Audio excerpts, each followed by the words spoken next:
No Living Voice by Thomas Street Millington. How do you account for it? I don't account for it at all. I don't pretend to understand it. You think, then, that it was really supernatural? We know so little what nature comprehends, what are its powers and limits, that we can scarcely speak of anything that happens as beyond it, or above it. And are you certain this did happen? Quite certain. Of that I have no doubt whatever. These sentences passed between two gentlemen in the drawing-room of a country house, where a small family party was assembled after dinner, and in consequence of a lull in the conversation occurring at the moment they were distinctly heard by nearly everybody present. Curiosity was excited, and inquiries were eagerly pressed as to the nature or supernature of the event under discussion. "A ghost story?" cried one. "Oh, delightful! We must and will hear it." "Oh, please, no," said another. "I should not sleep all night, and yet I am dying with curiosity." Others seemed inclined to treat the question rather from a rational or psychological point of view, and would have started the discussion upon ghosts in general, each giving his own experience, but these were brought back by the voice of the hostess crying, "Question, question!" and the first speakers were warmly urged to explain what particular event had formed the subject of their conversation. "It was you, Mr. Brown, who said you could not account for it, and you are such a very matter-of-fact person that we feel doubly anxious to hear what wonderful occurrence could have made you look so grave and earnest." "Thank you," said Mr. Brown. "I am a matter-of-fact person, I confess, and I was speaking of a fact, though I must beg to be excused saying any more about it. It is an old story, but I never even think of it without a feeling of distress, and I should not like to stir up such keen and haunting memories merely for the sake of gratifying curiosity. I was relating to Mr. Smith, in few words, an adventure which befell me in Italy many years ago, giving him the naked facts of the case, in refutation of a theory which he had been propounding. Now, we don't want theories, and we won't have naked facts. They are hardly proper at any time, and at this period of the year, with snow upon the ground, they would be most unseasonable. But we must have that story fully and feelingly related to us, and we promise to give it a respectful hearing, implicit belief, and unbounded sympathy. So draw round the fire, all of you, and let Mr. Brown begin." Poor Mr. Brown turned pale and red. His lips quivered. His entreaties to be excused became quite plaintive, but his good nature, and perhaps also the consciousness that he could really interest his hearers, led him to overcome his reluctance, and after exacting a solemn promise that there should be no jesting or levity in regard to what he had to tell, he cleared his throat twice or thrice, and in a hesitating, nervous tone began as follows. "It was in the spring of 18 something. I had been at Rome during the Holy Week, and had taken a place in the diligence for Naples. There were two routes, one by way of Terracina, and the other by the Via Latina, more inland. The diligence, which made the journey only twice a week, followed these routes alternately, so that each road was traversed only once in 7 days. I chose the inland route, and after a long day's journey arrived at Ceprano, where we halted for the night. The next morning we started again very early, and it was scarcely yet daylight when we reached the Neapolitan frontier, at a short distance from the town. There our passports were examined, and to my great dismay I was informed that mine was not en règle. It was covered, indeed, with stamps and signatures, not one of which had been procured without some cost and trouble, but one visa yet was wanting, and that the all-important one, without which none could enter the kingdom of Naples. I was obliged, therefore, to alight, and to send my wretched passport back to Rome, my wretched self being doomed to remain under police surveillance at Ceprano, until the diligence should bring it back to me on that day week at soonest. I took up my abode at the hotel where I had passed the previous night, and there I presently received a visit from the Capo de Polizia, who told me very civilly that I must present myself every morning and evening at his bureau, but that I might have liberty to circulate in the neighbourhood during the day. I grew so weary of this dull place that after I had explored the immediate vicinity of the town, I began to extend my walks to a greater distance, and as I always reported myself to the police before night, I met with no objection on their part. One day, however, when I had been as far as Alatri, and was returning on foot, night overtook me. I had lost my way, and could not tell how far I might be from my destination. I was very tired, and had a heavy knapsack on my shoulders, packed with stones and relics from the ruins of the old Pelasgic fortress which I had been exploring, besides a number of old coins and a lamp or two which I had purchased there. I could discern no signs of any human habitation, and the hills, covered with wood, seemed to shut me in on every side. I was beginning to think seriously of looking out for some sheltered spot under a thicket in which to pass the night, when the welcome sound of a footstep behind me fell upon my ears. Presently a man dressed in the usual long shaggy coat of a shepherd overtook me, and hearing of my difficulty, offered to conduct me to a house at a short distance from the road, where I might obtain a lodging. Before we reached the spot, he told me that the house in question was an inn, and that he was the landlord of it. He had not much custom, he said, so he employed himself in shepherding during the day, but he could make me comfortable and give me a good supper also, better than I should expect, to look at him. But he had been in different circumstances once, and had lived in service in good families, and knew how things ought to be, and what a signore, like myself, was used to. The house to which he took me seemed like its owner to have seen better days. It was a large rambling place, and much dilapidated, but it was tolerably comfortable within, and my landlord, after he had thrown off his sheepskin coat, prepared me a good and savoury meal, and sat down to look at and converse with me while I ate it. I did not much like the look of the fellow, but he seemed anxious to be sociable, and told me a great deal about his former life when he was in service, expecting to receive similar confidences from me. I did not gratify him much, but one must talk of something, and he seemed to think it only proper to express an interest in his guests, and learn as much of their concerns as they would tell him. I went to bed early, intending to resume my journey as soon as it should be light. My landlord took up my knapsack and carried it to my room, observing as he did so that it was a great weight for me to travel with. I answered jokingly that it contained great treasures, referring to my coins and relics. Of course he did not understand me, and before I could explain he wished me a most happy little night, and left me. The room in which I found myself was situated at the end of a long passage. There were 2 rooms on the right side of this passage, and a window on the left, which looked out upon a yard or garden. Having taken a survey of the outside of the house, while smoking my cigar after dinner, when the moon was up, I understood exactly the position of my chamber, the end room of a long narrow wing, projecting at right angles from the main building, with which it was connected only by the passage and the 2 side rooms already mentioned. Please bear this description carefully in mind while I proceed. Before getting into bed, I drove into the floor close to the door a small gimlet, which formed part of a complicated pocket knife which I always carried with me, so that it would be impossible for anyone to enter the room without my knowledge. There was a lock to the door, but the key would not turn in it.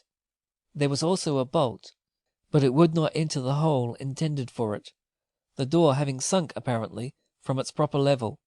I satisfied myself, however, that the door was securely fastened by my gimlet, and soon fell asleep.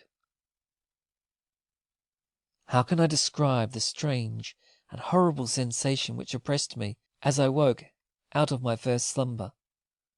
I had been sleeping soundly, and before I quite recovered consciousness, I had instinctively risen from my pillow, and was crouching forward, my knees drawn up, my hands clasped before my face, and my whole frame quivering with horror.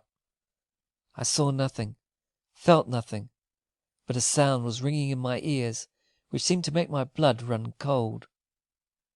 I could not have supposed it possible that any mere sound, whatever might be its nature, could have produced such a revulsion of feeling, or inspired such intense horror as I then experienced.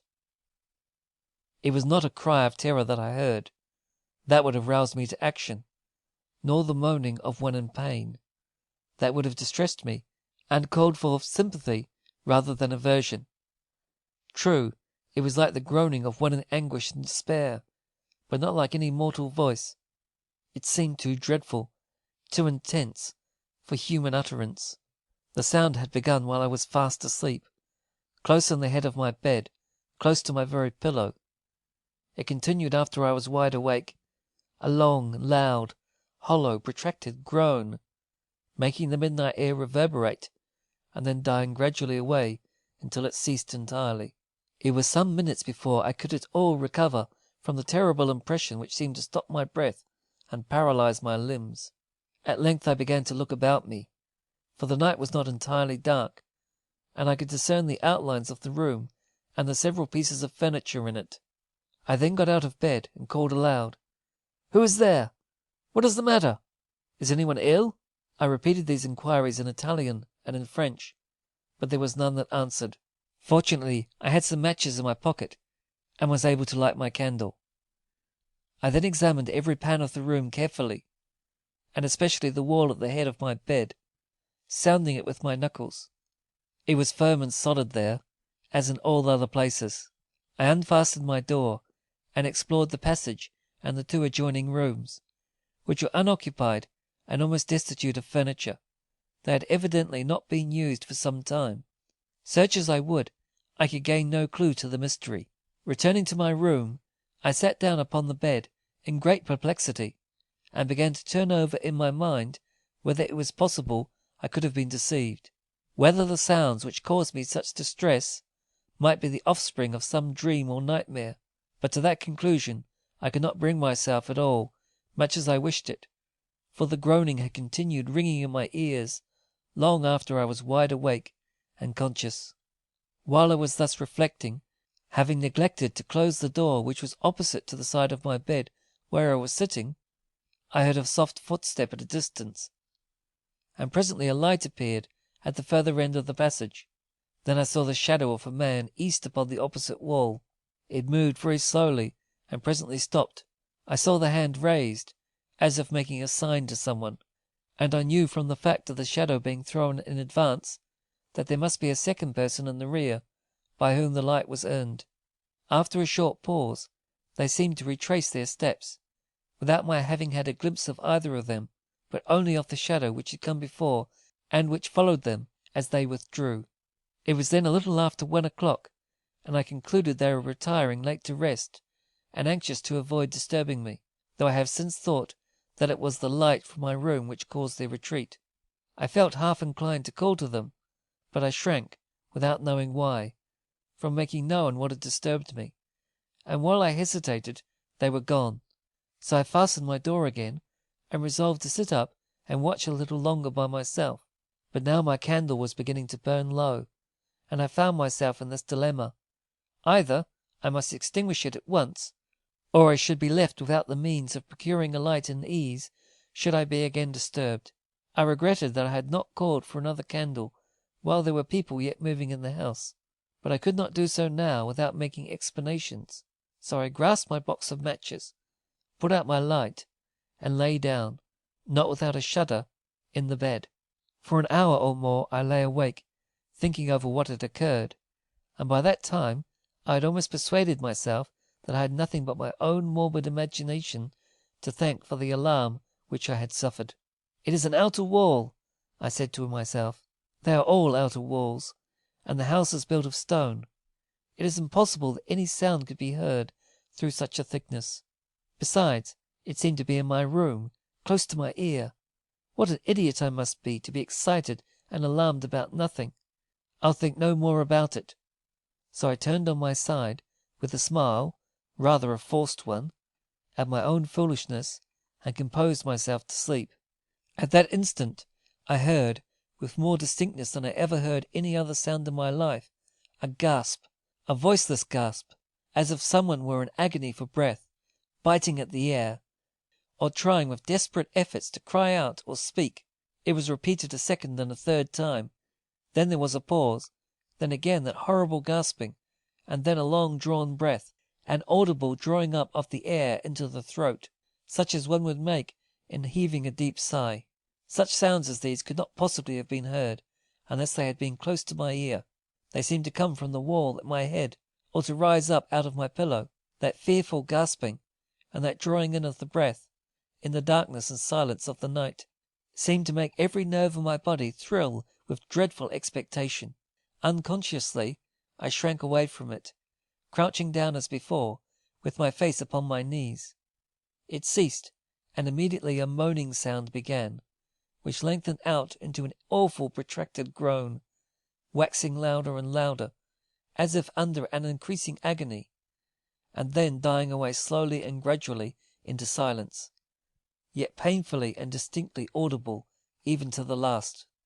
As soon as I could rouse myself from the freezing horror which seemed to penetrate even to my joints and marrow, I crept away from the bed, and in the furthest corner of the room lighted with shaking hand my candle, looking anxiously about me as I did so, expecting some dreadful revelation as the light flashed up. Yet, if you will believe me, I did not feel alarmed or frightened, but rather oppressed and penetrated with an unnatural, overpowering sentiment of awe. I seemed to be in the presence of some great and horrible mystery, some bottomless depth of woe, or misery, or crime. I shrank from it with a sensation of intolerable loathing and suspense. It was a feeling akin to this which prevented me from calling to my landlord.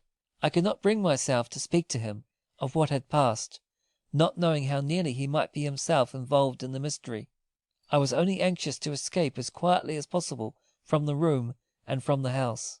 The candle was now beginning to flicker in its socket, but the stars were shining outside, and there was space and air to breathe there, which seemed to be wanting in my room. So I hastily opened my window, tied the bedclothes together for a rope, and lowered myself silently and safely to the ground.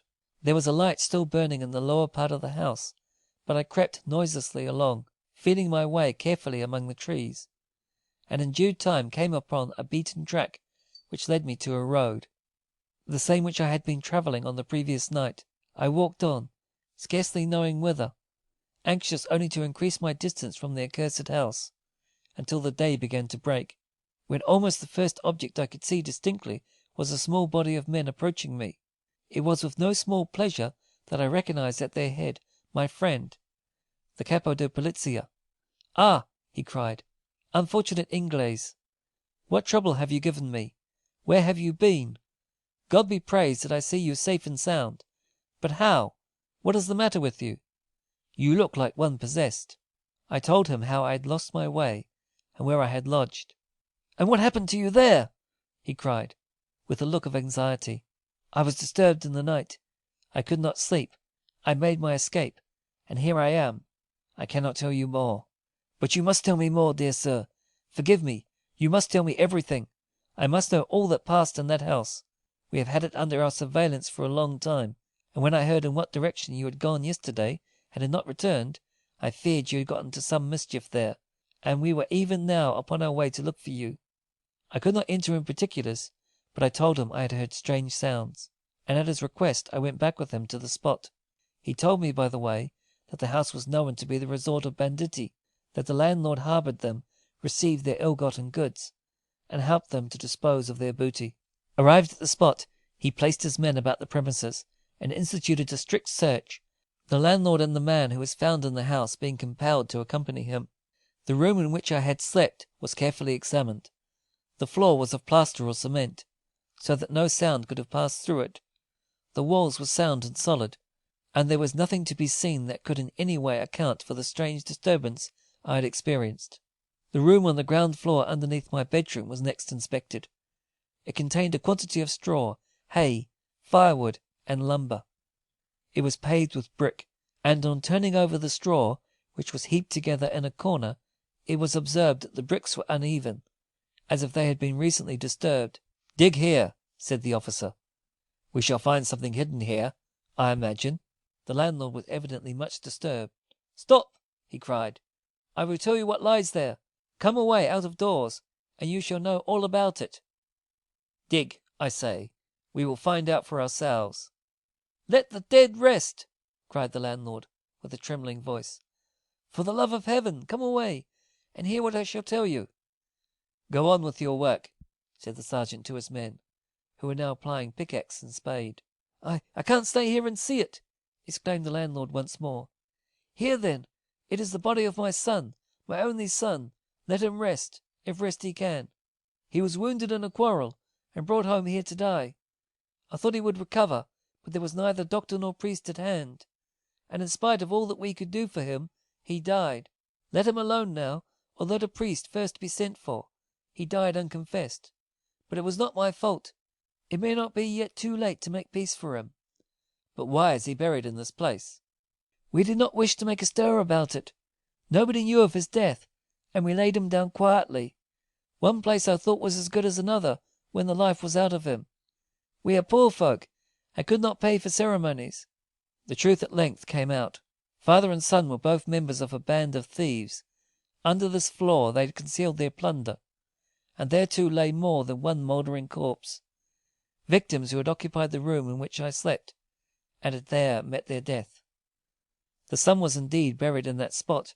He had been mortally wounded in a skirmish with travellers, and had lived long enough to repent of his deeds, and to beg for that priestly absolution which, according to his creed, was necessary to secure his pardon. In vain he had urged his father to bring the confessor to his bedside. In vain he had entreated him to break off from the murderous band with which he was allied, and to live honestly in future. His prayers were disregarded, and his dying admonitions were of no avail. But for the strange mysterious warning which had roused me from my sleep and driven me out of the house, that night another crime would have been added to the old man's tale of guilt. That gasping attempt to speak, and that awful groaning, whence did they proceed? It was no living voice. Beyond that I will express no opinion on the subject. I will only say it was the means of saving my life, and at the same time putting an end to the series of bloody deeds which had been committed in that house. I received my passport that evening by the diligence from Rome, and started the next morning on my way to Naples. As we were crossing the frontier, a tall figure approached, wearing the long rough capola of the mendicant friars, with a hood over the face and holes for the eyes to look through. He earned a tin money-box in his hand, which he held out to the passengers, jingling a few coins in it, and crying in a monotonous voice, "Anima in purgatorio! Anima in purgatorio!" I do not believe in purgatory, nor in supplications for the dead, but I dropped a piece of silver into the box nevertheless, as I thought of that unhallowed grave in the forest, and my prayer went up to heaven in all sincerity. Rest in peace. End of No Living Voice by Thomas Street Millington. Recording by Ross Clement.